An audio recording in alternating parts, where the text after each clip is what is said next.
Miss mo na si Jomjom? Ba't si Jumjum lang? Sobrang daming kinilig dito kay Carla kung saan po ay kakaiba kung bumanat kay Jomar, no? So, I think this is live, no? So, syempre guys, bago natin umpisa ng ating pag-reaction, please, isupport po natin ang buong Team Kalingap, and especially po ay itong dalawang mag-ama na si Kalinga Prab at Kuya Bal. Sila po talaga yung mga founders sa pagtulong ng Team Kalingap. At nakita naman po natin na talaga sila po ay sincere sa pagtulong. So yan nga po guys, no? Umpisa na natin ang pag-reaction dito sa ating paksa for today's video, no? So itong si Carla at Jomar talagang nagkukulitan, naghaharutan sa isang live na kung saan po ay talagang maraming nanghuhumaling sa kanila.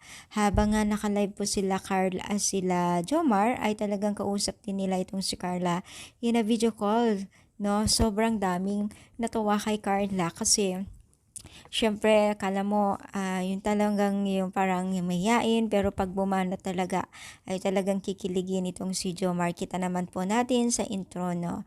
So, marami talagang naaliw sa kanila, no? Pati tayo naaliw sa pinaggagawa nila. Dahil nga po dito sa kanila ang king kakaiba. At iba yung kanilang karisma sa mga netizens na nanonood sa kanila. Lalong-lalo na po kung sila po ay bumabanat na kakikiligan na banat po ni Jomar at Carla. Di ba alam guys, itong si Carla at Jomar ay talagang habang tumatagal ay dumadating sa kanila ang malaking blessing.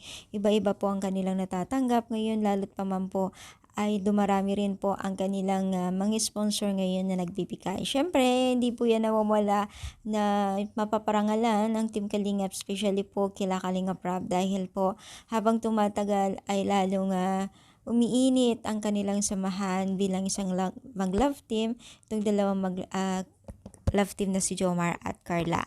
So, baka nga daw balang araw, sana daw maging totoo ang kanilang relasyon. Why not, no? Kasi parehas naman po silang binata at dalaga.